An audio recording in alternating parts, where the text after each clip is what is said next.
قد ايه وحشني ان انا نادي واقول يا بابا. قد ايه وحشتني.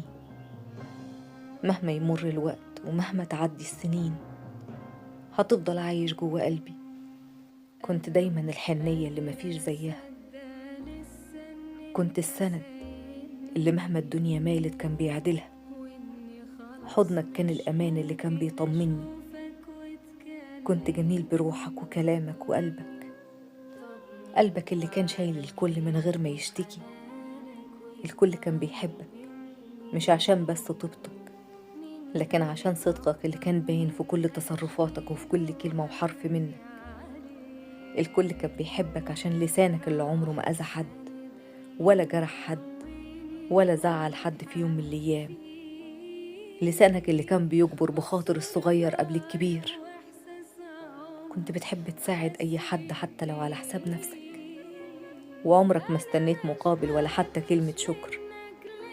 كنت أجمل ضحكة في الدنيا اللي كانت بتترسم على وشك. فعلا كنت تستحق لقب أبو ضحكة منورة. ضحكتك اللي ما كانتش بتنور وشك بس، كانت بتنور حياتي كلها. وحشتني ضحكتك، وحشني طبطبتك عليا، وحشتني تفاصيلك الصغيرة اللي كانت بتعمل فرق كبير في يومي كله. وحشني حضنك وأمانك، وحشتني حنيتك وطيبة قلبك. كان ليك نظرة في كل الناس عمرها ما خابت. قلبك كان بيحس بكل الناس. قلبك كان بيساعي كل الناس. عمري ما تمنيت في يوم أب غيرك. كنت الأب والأخ والصديق. كنت نعم الأب.